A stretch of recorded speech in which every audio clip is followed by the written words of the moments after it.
இந்த ஹம்தியினுடைய மரணம் சாதாரணமாகவோ இயல்பாகவோ நடைபெற்ற மரணமாக இருக்க வாய்ப்பில்லை. அந்த பிள்ளையை டயாலிசிஸ் பண்ணது இவடத்தில் ஒரு நெக்லைனை போட்டு அது கூட தான் ஹீமோ டயாலிசிஸ் பண்ணது கிட்டத்தட்ட 3 மாதத்துக்கு. இந்த கிட்னி தெளிவாக திருடப்பட்டு வேறு யாருக்கும் வழங்கப்பட்டிருக்கும் என்ற சந்தேகம் உங்களுக்கு? நாங்கள் ஸ்கேன் பண்ணி பார்த்தோம், அதில் வலது கிட்னி இருக்குன்னு இப்போ சமரசிங்க சொல்லிக்காரு. சும்மா வரும் பார்த்தது இல்லை, கன்ஃபார்ம் உறுதிப்படுத்தப்பட்டுள்ளது. 2 நார்மல் கிட்னியில் ஒரு கிட்னியை எடுத்து போட்டு மற்ற கிட்னியை வச்சாக்கா கிட்னி அகற்றினது தெரியாது, எடுத்தது தெரியாது. ஏன்னா ஒரு கிட்னியோட ஒரு குழந்தை வாழ முடியும். இந்த ஹம்திக்கு நடந்த மாதிரி 2 கிட்னியையும் எடுத்தாக்கா நிச்சயமாக கண்டுபிடிக்க முடியும். அது இந்த ஸ்கேனை பண்ணாலே விளங்கிடும். அதான் இங்கே நடந்தது.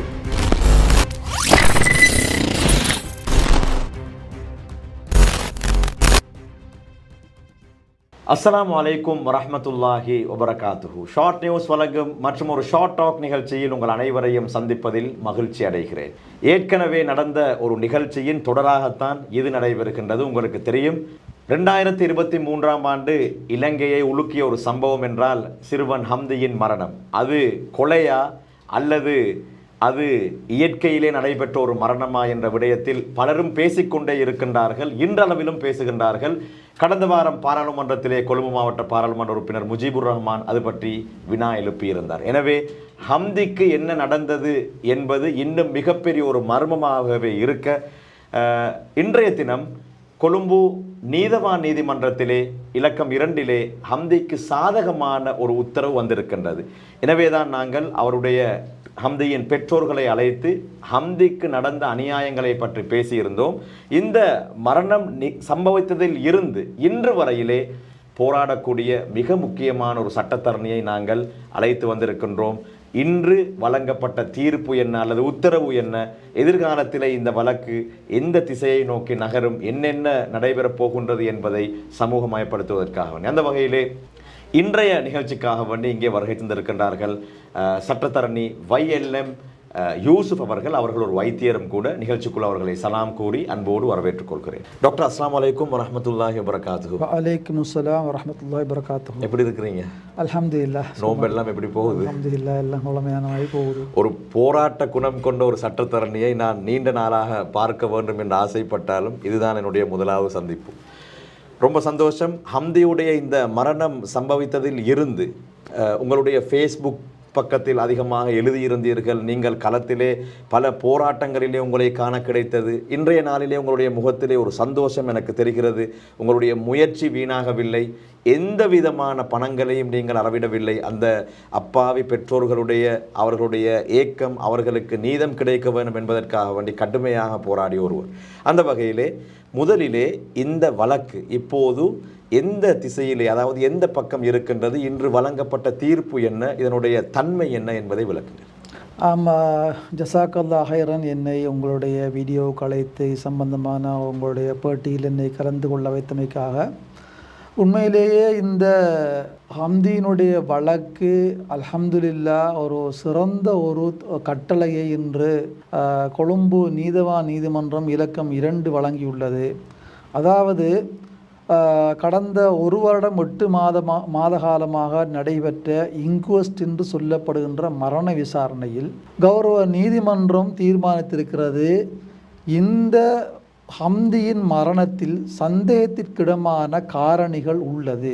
இந்த மரணம் சாதாரணமாக நிகழ்ந்த ஒரு மரணமாக இருக்க வாய்ப்பில்லை என்ற ஒரு நிலைப்பாட்டுக்கு இந்த நீதிமன்றம் வந்திருக்கிறது.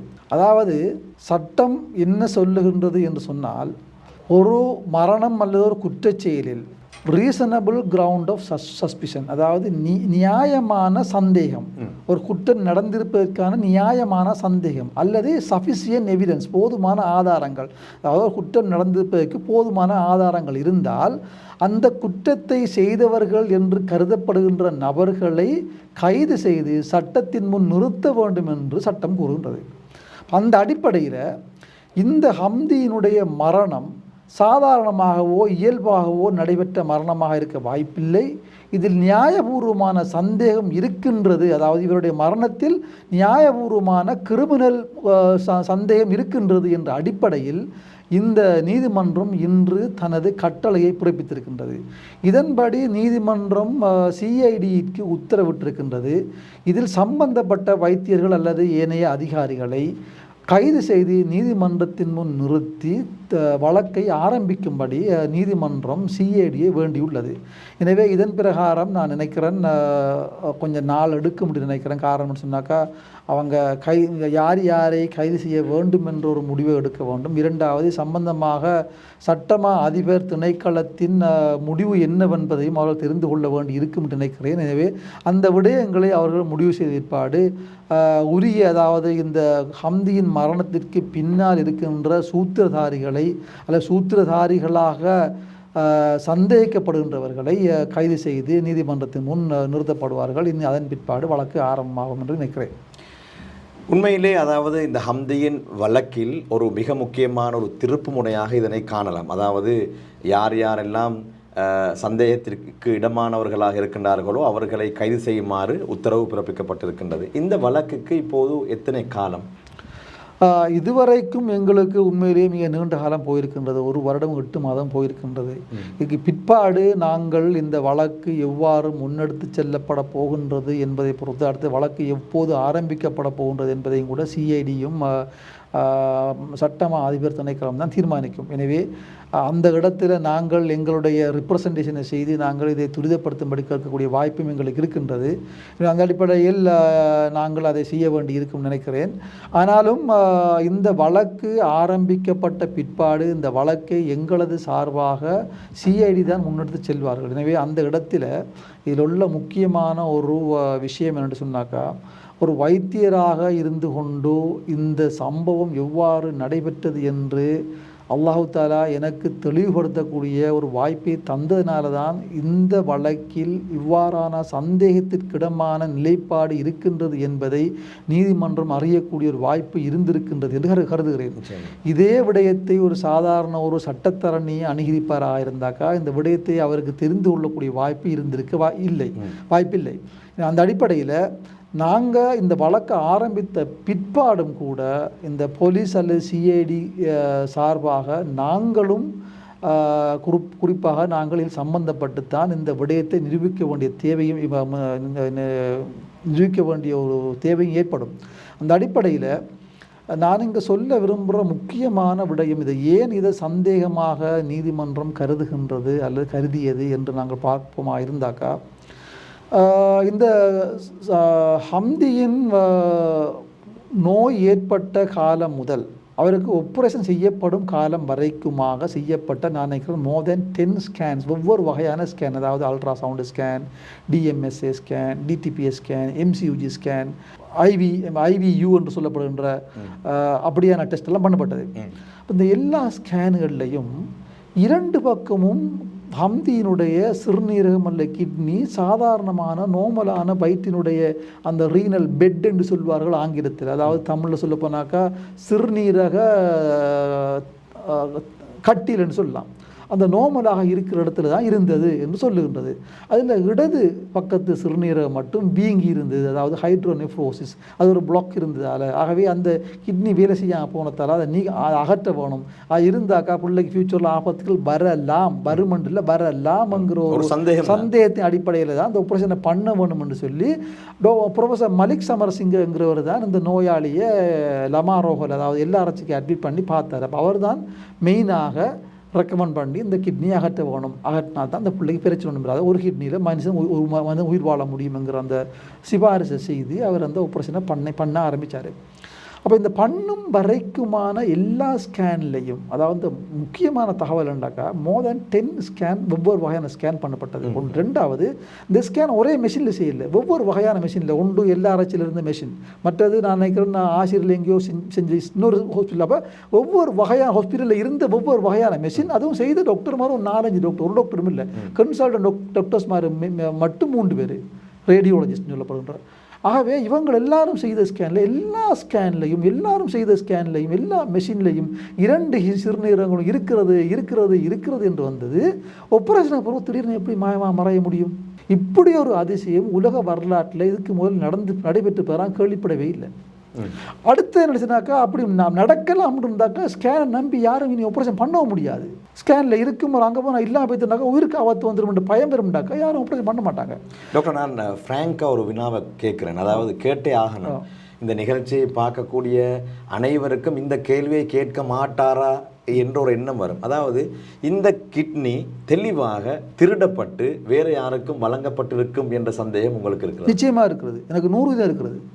அந்த அந்த ஒரு சிறுவனுடைய கிட்னி வேறு பெரிய அதாவது வயது வந்தவர்களுக்கெல்லாம் பொருந்தக்கூடிய வகையில் இருக்குமா? அப்படி இருக்கின்றதா? சிறுவனுக்கு தான் பெரும்பாலும் கொடுத்துருக்க வாய்ப்பு இருக்குமுன்ற என்ற கணிப்போ. ஆனால் பெரிய ஆக்களுக்கும் கொடுக்கறது இல்லைன்னா, ஆனால் அது யாருக்கு கொடுக்கலாம்ங்கிறத விட கிட்னி தேவையான நபருக்கு, அதாவது 2 கிட்னி பழுதான நபருக்கு அதை வழங்கி அவருடைய உயிரை காப்பாற்றலாம்ங்கிறது தான் இதில் உள்ள தகவல். எனவே ஒரு மாஃபியா இதற்கு பின்னால் இருந்திருக்கலாம் என்பது வாய்ப்பு இருக்குது, நிச்சயமாக வாய்ப்பு இருக்குது. சரி, சமூகத்திற்கு இப்படியான பிரச்சனைகள், அதாவது இந்த ஹம்தியுடைய மரணத்தில் இருந்து சமூகம் கற்றுக்கொள்ள வேண்டிய பாடம் என்ன?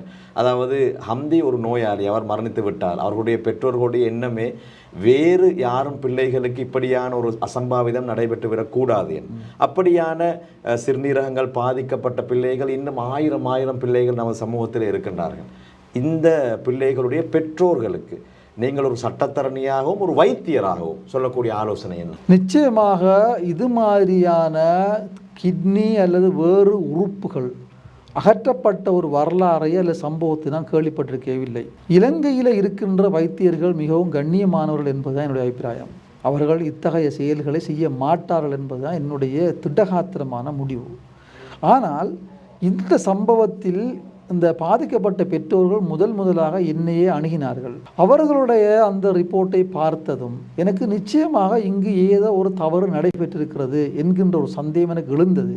ஏனென்று சொன்னால், நான் முதல் கூறியது போன்று செய்யப்பட்ட அனைத்து ஸ்கேன்களிலும் 2 சிறுநீரகங்கள் இருக்குது என்றது எப்படி இல்லாமல் போக முடியும்? மறையக்கூடிய வாய்ப்பு ஒன்று இல்லை. அப்போ அந்த கிட்னி அகற்றப்பட்டது ஒன்றில் அலட்சிய போக்கின் காரணமாக அல்லது தற்செயலாக அப்படி ஏதோ ஒரு காரணத்தால் போயிருக்கலாம், இல்லைன்னு சொல்கிறதுக்கு இல்லை, அல்லது வேண்டுமென்று எடுக்கப்பட்டிருக்கலாம். எனவே அந்த விடயங்களை கண்டறிய வேண்டும் என்பதற்காகத்தான் இந்த வழக்கு தொடரப்பட்டது. இந்த வழக்கில் குறித்த வைத்தியர்கள் 5 அல்லது 6 பேர் வழங்கிய சாட்சியங்களின் பிரகாரம் இந்த சிறுநீரகம் நிச்சயமாக அலட்சியமாகவோ அல்லது தற்செயலாகவோ அந்த கிட்னி இல்லாமல் போகவில்லை. அது வேறொரு நோக்கத்துக்காக திருடப்பட்டதாக கருதக்கூடிய வகையில் தான் அவர்களுடைய சாட்சியங்கள் அமைந்திருக்கின்றது.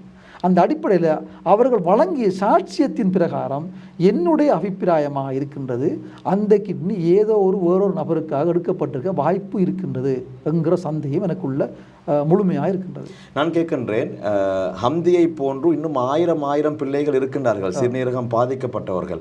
அவர்களுடைய பெற்றோர்கள் இனி வரக்கூடிய காலங்களிலே எப்படி அவதானமாக இருக்க வேண்டும் என்பதையும் நீங்கள் சொல்லுங்கள்.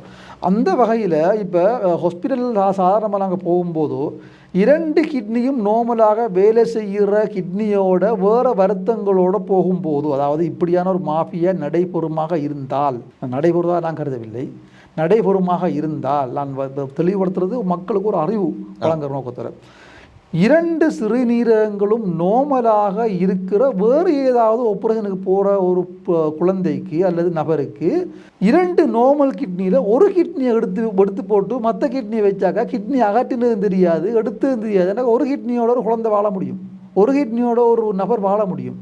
எனவே அவ்வாறான சம்பவங்கள் நடைபெறலாம்ங்கிற ஒரு தியரட்டிக்கல் பாசிபிலிட்டி இருக்குது. எனவே அதை நாங்கள் கண்டுகொள்வதற்கு அறிந்து கொள்வதற்கு உண்மையிலேயே சாதாரண பெற்றோர்களுக்கு வாய்ப்பில்லை. உதாரணமாக சொல்லுவோம், இப்போ இடது பக்கத்தில் வந்துட்டு வேறு ஏதாவது ஒரு கட்டி ஒன்று இருக்குது, அல்ல பித்த பையை வெட்டுறதுக்காக ஏதோ ஒன்றுக்காக கிட்னியை இந்த இதை வெட்டுறதுக்காக வெட்டின ஒரு இடத்துல கிட்னியையும் கூட அதில் எடுக்கக்கூடிய வாய்ப்பு இல்லாமல் இல்லை. எடுத்து போட்டு மூடி போட்டு விட்டாக்கா அந்த கிட்னி இருக்கியா இல்லையாண்டில் கிட்னி வரது வந்தது பிறகு தேடுவாங்க. அப்படியான வாய்ப்புகள் இல்லாமல் இல்லை. தியரட்டிக்கலாக நான் ப்ராக்டிக்கலாக அவ்வாறு இலங்கையில் நடைபெற்றதாக நான் கேள்விப்படவே இல்லை. நிச்சயமாக நான் அந்த குற்றச்சாட்டை நிச்சயமாக நான் போடவும் இல்லை என்பதை தெளிவாக சொல்கிறேன். ஆகவே இதில் அவங்களுக்கு சந்தேகம் ஏதாவது இருக்குமா இருந்தாங்க, எப்படி சந்தேகம் வரணும் அவங்களுக்கு? அந்த குழந்தைக்கு அந்த ஒரு சிறுநீரகத்தில் வாழக்கூடிய காலம் இருக்கும் வரைக்கும் சந்தேகம் வர வாய்ப்பில்லை, நார்மலாக தான் இருக்கும்.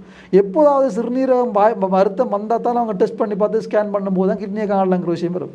அப்படி காணலான்ட்டு ஸ்கேன் பண்ணி பார்க்கும்போது ஒரு கிட்னியாக இருக்கிறாங்க, அந்த மற்ற கிட்னி இல்லாமல் போனது உண்மையாகவே யாரும் எடுத்தாங்களா அல்லது செயற்கையாக இல்லாமல் போகுதா, இயற்கையாகவே இருக்க இல்லையாங்கிறதுன்னு சொல்ல முடியாது. இது அதை கண்டுபிடிக்க ரொம்ப கஷ்டம். அவை சாதாரணமாக இலகுவாக சந்தேகப்படக்கூடிய விடயம் அல்ல அது. ஆனால் ஏற்கனவே ஒரு கிட்னி பழுதாகிவிட்டது, மற்ற கிட்னி நோமலாக இருக்கின்றது, மற்ற கிட்னி நோமலாக இருந்தால் அந்த புள்ள நோமலாக தான் இருக்கின்றது என்று சொன்னால், இந்த ஹம்திக்கு நடந்த மாதிரி 2 கிட்னியையும் எடுத்தாக்கா நிச்சயமாக கண்டுபிடிக்க முடியும். அது இந்த ஸ்கேனை பண்ணினாலே விளங்கிடும். அதான் இங்கே நடந்தது. அவை ஒரு கிட்னி பழுதாகி மற்ற கிட்னி நோமலாக இருக்கின்றது என்கின்ற ஒரு சூழ்நிலையில் 2 கிட்னியையும் அகற்றினால், அதாவது பழுதான கிட்னியை அகற்றும் போது நோமல் கிட்னியை அகற்றினாக்கா அதை இலகுவாக கண்டுபிடிக்க முடியும். ஆனால் 2 நோமலான கிட்னி இருக்கின்ற ஒரு நபருக்கு வேறு ஒரு ஆப்ரேஷனுக்காக செல்லும் போது அந்த ஆப்ரேஷனை பண்ணுகின்ற நேரம் நோமலாக இருக்கின்ற 2 கிட்னியில் ஒரு கிட்னியை எடுத்தால் அதை கண்டுபிடிப்பதற்கான வாய்ப்புகள் மிகவும் குறைவு. சாட்சியம் சொன்ன 4-5 வைத்தியர்களும் ஆளுக்கு ஒரு செய்தியை சொல்கிறாங்க. அன்றைய தினம் பாராளுமன்றத்திலே கொழும்பு மாவட்ட பாராளுமன்ற உறுப்பினர் முஜீபுர் ரஹ்மான் ஒரு விடயத்தை சொல்லியிருந்தார். சாட்சியங்களை வழங்கக்கூடிய வைத்தியர்கள் மாற்றி மாற்றி சாட்சிகளை சொல்கிறார்கள், அவர்களுடைய வாக்கு மூலங்கள் ஒன்றுக்கொன்று முரணாக இருப்பதாக சொல்கின்றார். எனவேதான் எமக்கு பாரிய சந்தேகம் இதிலே இருப்பதாக சொல்லியிருந்தார். உண்மையிலே அப்படி நடைபெற்றதா? நிச்சயமாக அப்படி நடைபெற்றது. உதாரணமாக முதலாக சாட்சி ஒன்று ப்ரொஃபஸர் மலிக் சமரசிங்க 2 சொல்கிறவர் வந்துக்கிட்டு அவர் இடது கிட்னியை நீக்கும் போதோ இன்னும் ஒரு டிஷ்யூ உண்டு, அதாவது 3 சென்டிமீட்டர் அளவிலான ஒரு டிஷ்யூ உண்டு, அதுக்கு கூடயே இழுபட்டு வந்து சொன்னார். அந்த இழுபட்டு வந்த டிஷ்யூ தான் கிட்னியாக இருக்கலாம் என்று நாங்கள் சந்தேகப்படுறோம், அந்த கிட்னி எடுத்த பிறகு சந்தேகப்படுறோம்னு சொல்கிறார் அவர். ஆனால் அந்த கிட்னியை எங்கே இருந்து வந்துனாக்கா வலது பக்கம் இருந்தால் வந்துன்னு சொல்கிறாரு. அதாவது இடது பக்கத்து கிட்னி அகற்றும் போது வலது பக்கத்திலேருந்து வந்ததாக சொல்கிறார் அவர். அந்த விடயத்தை நவீன் விஜயகோன் ஆப்ரேஷன் பண்ணின சர்ஜன் சொல்கிறாரு, இல்லை வலது பக்கத்திலிருந்து வரல, அது இடது பக்கத்தில் இருந்தது என்று சொல்கிறாரு. அப்போ இடது பக்கத்தில் அவர் அந்த வலது பக்கத்திலையும் இடது பக்கத்தில் இருக்கிற கிட்னியை இழுபட்டு வரும்போது அது ஒரு இணைக்கிற ஒரு வயர் மாதிரி ஒன்று இருக்கும், அதை சொல்கிறது ஹோசோ கிட்னின்னு சொல்கிறது. அந்த ஹோசோ கிட்னியாக இருந்தாலும் இதை இழுக்கும் போது அது இழுவிடும். அப்படி வராத ஒரு நாளும் அது இப்போ பொய்யான தகவல், அது இழுவிட்டு வந்துன்னு சொல்கிறார். அப்போ நான் அவடத்தில் அந்த நீதிமன்றத்தில் ஒரு கேள்வி கேட்கப்பட்டது. அந்த கேள்வி என்னென்னு சொன்னாக்கா, அந்த கிட்னிக்கு மேலே அட்ரினல் கிளாண்ட் ஒரு டிஷ்யூ ஒன்று இருக்குது, அந்த டிஷ்யூவும் கிட்னியும் சேர்ந்து ஒரு டிஷ்யூவால் சுற்றி கட்டப்பட்டிருக்குது. அது சொல்கிறது ஃபெசியா ஆஃப் ஜெரோட்டான்னு சொல்லி. அப்போ இது இழுபட்டு வருதுன்றாக்கா அட்ரினல் கிளாண்டும் சேர்ந்து தான் வரணும். 2 ஒரே பேக்கில் தான் கட்டப்படுறது, 2 சேர்ந்து தான் வரணும். ஆனால் அட்ரினல் கிளாண்ட் குழந்தையினுடைய உடம்பில் இருக்குது என்று சொல்லி போஸ்ட்மார்ட்டம் ரிப்போர்ட் சொல்லுது. அப்போ இப்போ அட்ரினல் கிளாண்டை வச்சு போட்டு கிட்னி மட்டும் எப்படி வந்தது என்றதுக்கு அவர் சொல்கிறாரு, இல்லை சர்ஜனுக்கு தெரியும், அந்த மேலே உள்ள டிஷ்யூவை வெட்டி போட்டு கிட்னியை மட்டும் எடுக்க தெரியும். அப்போ கிட்னியை மட்டும் எடுக்க தெரியும்னு சொல்லி சொல்கிறீங்கன்னாக்கா கிட்னியை தெரிஞ்சாலும் எடுத்துருக்கீங்க நீங்கள், மரம் எப்படி நீங்கள் இழுபட்டு வந்து தெரியாமல் எடுபட்டு சொல்கிறேன் நீங்கள். அப்போ அந்த இடத்துல அவர கூற்றே கொண்டு முரணாக இருக்குது. மற்ற திரும்ப கேட்கப்பட்டது உங்களுக்கு ஒரு கிட்னியில் வந்துக்கிட்டு ரத்த குழாய் இருக்குது, ஆக்சுவலாக ரீனல் வெயின்னு சொல்லி. அப்போ அந்த குழாய் வெடிச்சா ப்ளீட் பண்ணி ஃபுல்லாக அவடத்தை இறந்துருக்கணுமே, ஏன் அது நடக்கலைன்றதுக்கு இல்லை சர்ஜனுக்கு தெரியும், அது வெடிக்காமலுக்கு இழுபடக்கூடிய வகையில் எப்படி அதை ரத்த குழாய் வெடிக்காமல் எடுக்கிறங்கிறது தெரியும்னாக்கா. இப்போ உங்களுக்கு தெரியும்னு சொன்னாக்கா அது கிட்னின்னு தெரிஞ்சதான் எல்லாம் தெரியும் உங்களுக்கு. அப்போ கிட்னின்னு தெரிஞ்சு எடுத்து போட்டு புறவு சொல்கிறாரு, முதல் சொல்கிறாரு தெரியாமல் வந்துன்னு சொல்கிறாரு. அப்போ அவர கூட்டியே அவர் கொண்டு போனா சொல்கிறாரு. அடுத்ததாக நவீன் விஜயகோன் சொல்கிறாரு, இல்லை வலது பக்கம் இருந்து வரல, இடது பக்கம் தான் இருந்துன்னு சொல்கிறாரு. அப்போ இடது பக்கம் ஹோஷோ இருக்க வாய்ப்பு அப்படி ஒன்று இல்லை, அவர் பொய்யான தகவல் சொல்கிறாரு. இன்னும் ஒரு விஷயம் உண்டாக்கா, அந்த ஆப்ரேஷன் பண்ணின இடத்துல ஆப்ரேஷன் பண்ணின டைமில் அந்த புரியன்னு சொல்லுவாங்க, அந்த அதுக்கு கீழுக்கு பக்கத்தில் வந்து ஒரு வெட்டு காயம் உண்டா சூச்சத்தை ஒரு பிளாஸ்டர் பண்ண மாதிரி இருக்குது. அப்போ இந்த ஃபோட்டோ வந்து எங்கள்கிட்ட இருக்குது, அந்த ஃபோட்டோ வந்துக்கிட்டு ஆப்ரேஷன் பண்ணி மறுநாள் எடுத்தது, ஃபோனில் எல்லாம் ரெக்கார்டும் இருக்குது. அப்போ அந்த ஃபோட்டோ வந்துக்கிட்டு வந்துக்கிட்டாக்கா ஆப்ரேஷன் பண்ணின அந்த டைமில் இந்த இது இருக்குன்னு சொல்லப்படுது. அப்போ டாக்டர் சரோஜினி எங்கப்படுகின்ற அந்த ஆப்ரேஷனுக்கு அசிஸ்ட் பண்ணின ஒரு ஆளை விசாரணை செய்த போது அவள் சொல்கிறா, இப்படி ஒரு காயம் உண்டு, நான் ஆப்ரேஷன் பண்ண முடியும் இருக்கல, எனக்கு தெரியாது எப்படி வந்துன்னு சொல்லி சொல்கிறான். பிறகு நவீன் விஜயகோன் சொல்கிறாரு, இல்லை இது வந்துக்கிட்டு பெரிட்டோனியல் டயாலிசிஸ் சொல்லி போட்டு கொண்டு செய்கிறது, அதுக்கு போடப்பட்ட காயமாக இருக்கலாம் அப்படின்னு சொல்கிறாரு. ஆனால் பெரிட்டோனியல் டயாலிசிஸ் ஸ்டார்ட் பண்ணினது இந்த ஆப்ரேஷன் முடிஞ்சு 3 மாதத்துக்கு பிறகு தான் ஸ்டார்ட் பண்ணினா, அது விடத்த அந்த தள்ளி அந்த காயம் இருக்குதுன்னு சொல்லி அந்த ஃபோட்டோவும் இருக்குது. அப்போது 3 மாதத்துக்கு பிறகு தான் அந்த பெரிட்டோனியல் டயாலிசிஸ் செஞ்சுன்னு சொன்னாக்கா ஆப்ரேஷன் பண்ணி அடுத்த நாள் எங்கே எப்படி வந்தது வர வாய்ப்பு இல்லை. ஆகவே இவர் போய் சொல்கிறாரு, தெளிவாகவே போய் சொல்கிறார் அவர் அதில். அப்போ ஒன்றாக அவர் மிக்ஸ் பண்ணி கன்ஃபியூஸ் பண்ண பார்க்குறாரு அங்கே சொல்லி வழங்க. அடுத்தது அவர் டூப்ளெக்ஸ் கிட்னி ஒன்று இருக்குது. டூப்ளெக்ஸ் கிட்னின்னு சொன்னாக்கா ஒரு கிட்னி 2 பிரிவாக இருக்கிறது, அது 2 யூரட்டருங்கிற டியூப் இருக்கும். ஹோசோ கிட்னிங்கிறது வலது கிட்னியும் இடது கிட்னியும் ஒரு டியூபால் இணைஞ்சிருக்கிறது. அப்போ அவர் ரெண்டையும் மிக்ஸ் பண்ணி கன்ஃபியூஸ் பண்ணி ரெண்டும் இடது பக்கம் தான் இருந்துன்னு சொல்கிறாரு. இதுக்கடையில் ப்ரொஃபஸர் மலிக் சமரசிங்க கிட்ட நாங்கள் அந்த கோர்ட்டில் கேட்கப்பட்ட போது நீங்கள் இந்த இடது கிட்னியோட வலது பக்கம் ஒரு 3 சென்டிமீட்டர் டிஷ்யூ இழுபட்டு வந்துன்னு சொன்னீங்களா, அதை என்ன செஞ்சீங்க நீங்கள்? அதுக்கு அதை நாங்கள் லேப்புக்கு அனுப்பினோம். அப்போ நீங்கள் லேப்புக்கும் இந்த 3 சென்டிமீட்டர் கிட்னியையும் அந்த பெரிய 15 சென்டிமீட்டர் கிட்னியையும் நீங்கள் சேர்த்து அனுப்பினோம். நாங்கள் சேர்த்து அனுப்பினோம். அப்போ அங்கேருந்து லெப்பிலிருந்து வந்த டாக்டர் சாந்தினி குணரத்ன கன்சல்டிங் ஹிஸ்டோபத்தாலஜிஸ்ட் அவகிட்ட கேட்டோம். அவட ரிப்போர்ட்டில் சொல்ல போகிறோம் இல்லை எனக்கிட்ட இடது கிட்னி மட்டும் தான் வந்தேன், அப்படியே அங்கே 3 சென்டிமீட்டர் தொண்டு வரலான்ட்டேன் சொல்கிறா. அப்போ அந்த அகற்றப்பட்ட கிட்னி எங்கே ஒன்றும் இல்லை. அவள் இவ்வாறான ஒன்றுக்கொண்டு முரணான தகவல்களை இவங்க மாற்றி சொல்கிறாங்க. அதோட அந்த ஆப்ரேஷன் பண்ணதுக்கு பிற்பாடு அந்த பிள்ளையை டயாலிசிஸ் பண்ணது இவடத்தில் ஒரு நெக்லைனை போட்டு அது கூட தான் ஹீமோ டயாலிசிஸ் பண்ணது கிட்டத்தட்ட 3 மாதத்துக்கு. அந்த டயாலிசிஸ் பண்ணவர் doctor professor ரந்துலா ரணவக்கங்கிறது kidney specialist nephrologist. அவர் பெட் டிக்கெட் அதாவது பிஎஸ்டிங்கிற டிக்கெட்டில் முதல் 2 வாரத்துக்கும் இடது கிட்னி மட்டும்தான் எழுதப்படுறது. அதுக்கு பிறகு 2 கிட்னியும் எழுதப்படுறது. அப்போ அவர்கிட்ட கேட்கப்பட்டது, நீங்கள் எப்படி இந்த தீர்மானத்துக்கு வந்தீங்க? முதல்ல வந்துக்கிட்டு ஒரு கிட்னி அகற்றப்பட்டதுன்னு பிறகு 2 கிட்னி அகற்றப்பட்டதுன்னு நீங்கள் தீர்மானத்துக்கு வரதுக்கு என்ன காரணத்துக்காக வந்தீங்கிறதுக்கு இல்லை அந்த புறவு எழுதப்பட்டது மிஸ்டேக் எழுதப்பட்டிருக்கு, அது எங்களுக்கு டாக்டரும் சரியாக கண்டுபிடிக்க முடியல என்று சொல்லி அவர் அங்கே மழுப்புறாரு. அப்போ இதெல்லாம் பார்க்கும்போது ஆளுக்கு ஒரு தகவலை சொல்லுவாங்க. ஆனால் இதில் முக்கியமான தகவல் சொன்னாக்கா, அந்த ஆபரேஷன் நடந்து ஒரு 3வது நாளைக்கு பிறகு அந்த 4 டாக்டர்மார் ஒன்று வந்துக்கிட்டு ப்ரொஃபஸர் மலிக் சமரசிங்க, 2வது டாக்டர் நவீன் விஜயகோன், 3வது வந்துக்கிட்டு டாக்டர் ஜெராட் பெர்னாண்டோ, 4வது டாக்டர் ரந்துலா ரணவக்க, இந்த 4 பேரும் சேர்ந்து இருந்து தீர்மானம் எடுத்ததாகவும் அந்த தீர்மானத்தை டிரெக்டருக்கு அறிவிச்சதாகவும், அதாவது இந்த கிட்னி வலது நார்மல் கிட்னி எவ்வாறு இல்லாமல் போனதுங்கிற சம்பந்தமாக தீர்மானம் எடுத்து அந்த தீர்மானத்தை டிரெக்டருக்கு அறிவிச்சதாகவும் அவங்க வாக்குமூலம் சொல்லிக்கிறாங்க. அப்போ அந்த வாக்குமூலத்தை அவங்க 4 பேரும் சேர்ந்து தீர்மானிச்சுக்கிறாங்க இருந்தாக்கா 4 பேரும் ஒரே தகவலை தான் கோர்ட்டில் சொல்லணும். ஆனால் 4 பேரும் 4 வித்தியாச தகவலை சொல்கிறாங்க. ஜெராட் பெர்னாண்டோ சொல்கிறாரு ஸ்கேனில் இருந்த மட்டும்தான் சொல்கிறார், எல்லா வலது பக்கம் இடது பக்கமும் கிட்னி இருந்தது, நார்மலாக இருந்தது. அப்படித்தான் அவர் சொல்கிறாரு. இடது கிட்னி வீங்கி இருந்த நெஃப்ரோசிஸ் சொல்கிற வீங்கி இருந்த கிட்னி, வலது கிட்னி நார்மலாக இருந்தது. அவர் இவங்க சொல்கிற இதையும் சொல்லலை. அப்போ இவங்க 4 பேர் 4 வித்தியாசமான தகவலை சொல்லக்கூட்டுவாங்க. நிச்சயமாகவே ஆட்டோமேட்டிக்காக சந்தேகம் எழும்புது. அதோட ப்ரொஃபஸர் மலிக் சமரசிங்க அவர் முதல் சொன்ன தானா தெரியாமல் இழுவட்டு வந்து தான் கிட்னியாக இருக்கும் நினைக்கிறோம். டுமாரோ அப்புறம் இல்லை அதில் எங்களுக்கு தெரியும், அதை பார்த்து எடுக்கிற முறை உண்டு, எங்களுக்கு கிட்னியை அடுத்து தெரிய முடியல சொல்கிற மாதிரி சொல்கிறார். அதே மாதிரி இவர் டாக்டர் நவீன் விஜயகோன் வலது கிட்னியும் இடது பக்கம் தான் இருந்துன்னு சொல்கிறார். அப்போ வலது பக்கம் இருந்த அந்த கிட்னி எங்கண்டாக்கா எங்களுக்கு தெரியாதுன்னு சொல்கிறார். அதுக்கடையில் ஆப்ரேஷன் பண்ணுற அதே டேபிளில் வந்துக்கிட்டு அந்த 3 சென்டிமீட்டர் கிட்னி சொன்னாங்களே அதையும் பெரிய கிட்னியையும் சேர்த்து கையால் இழுத்து வச்சுக்கிட்டு வலது பக்கம் வந்துக்கிட்டு டாக்டர் நுவான் ஹேரத்னு சொல்கிற ஒரு சீனியர் ரெஜிஸ்டார் ரேடியோலஜிஸ்ட்னு சொல்கிறது அவரை கொண்டு ஸ்கேன் பண்ணா சொல்கிறாங்க. அப்போ அதை இழுத்து வச்சுக்கிட்டு இப்படி பண்ணினாக்கா வலது கிட்னி அப்போது நார்மலாக இருக்கிற இடத்துல இருந்ததை உறுதிப்படுத்தியுள்ளோம் என்று சொல்லி டாக்டர் நவீன் விஜயகோன் டிக்கெட்டில் எழுதிக்காரு, கன்ஃபார்ம்டு எழுதிக்காரு. வலது கிட்னி ஆப்ரேஷன் பண்ணும்போது அதாவது இந்த 3 சென்டிமீட்டர் டிஷ்யூவும் இந்த பெரிய வீங்கின கிட்னியும் நாங்கள் எடுத்து கையால் இழுத்து வச்சுக்கிட்டு நாங்கள் ஸ்கேன் பண்ணி பார்த்தோம், அதில் வலது கிட்னி இருக்குன்னு ப்ரொஃபஸர் சமரசிங்க சொல்லிக்காரு. இருக்குன்னு சொன்னதாகவும் அதை டாக்டர் நவீன் விஜயகோன் டிக்கெட்டில் எழுதிக்கிறா வந்துருக்குது. சும்மா வரும் பார்த்தது இல்லை, கன்ஃபார்ம்டு உறுதிப்படுத்தப்பட்டுள்ளது சொல்கிறாரு. அப்போ எப்படி உறுதிப்படுத்தப்பட்ட ஸ்கேனில் எல்லாம் இருக்குதுன்னு சொல்லிவிடுவார் இல்லாமல் ஆகுறது. அதுக்கடையில் இன்னொரு விஷயம் கண்டாக்க அந்த கீழுக்கு வெட்டப்பட்ட வெட்டு எதுக்காக இது எதுக்காண்டு அசிஸ்ட் பண்ண டாக்டர் சரோஜினி எனக்கு தெரியாது, அந்த காயத்தை பற்றி எனக்கு தெரியாது. அப்போ இந்த காயம் எதுக்காக அப்படிங்கிற கேள்வியும் விழும்புது. அப்போ இதெல்லாம் சேர்த்து பார்க்கும்பொழுதோ சந்தேகத்துக்கிடமான தகவல்கள் இந்த ஆப்ரேஷனில் இருக்குது. இதை வச்சு பார்க்கட்டுவாங்க நிச்சயமாக ஏதோ சம்திங் நடந்திருக்குதுங்கிற சந்தேகத்தை நிச்சயமாக வரலாம், சந்தேகத்துக்கு வரலாம், தெளிவான சந்தேகத்துக்கு வரலாம் அப்படிங்கிற என்னுடைய அபிப்பிராயம். சட்டத்தரணி டாக்டர் யூசுப் அவர்கள் பல அதிர்ச்சிகரமான தகவல்களை எல்லாம் சொல்லியிருந்தார்கள். இந்த நிகழ்ச்சியை முழுமையாக நீங்கள் பார்த்திருந்தால் இந்த ஹம்தியுடைய மரணத்திலே இருக்கக்கூடிய சந்தேகங்கள் என்ன என்பதை தெளிவாக புரிந்து கொள்ளக்கூடிய சந்தர்ப்பம் உங்களுக்கு இருக்கும். எனவே ஹம்திக்காக வேண்டியும் அவர்களுடைய பெற்றோர்களுக்காக வேண்டியும் நாங்கள் செய்ய வேண்டிய விடயம் துவா மாத்திரம்தான். புனித ரமதானுடைய மாதத்திலே இருக்கின்றோம். அவர்களுடைய பெற்றோர்கள் மனநொந்து போயிருக்கின்றார்கள். அவர்களுடைய குடும்பத்திற்கு ஆறுதல் கிடைக்க வேண்டும்.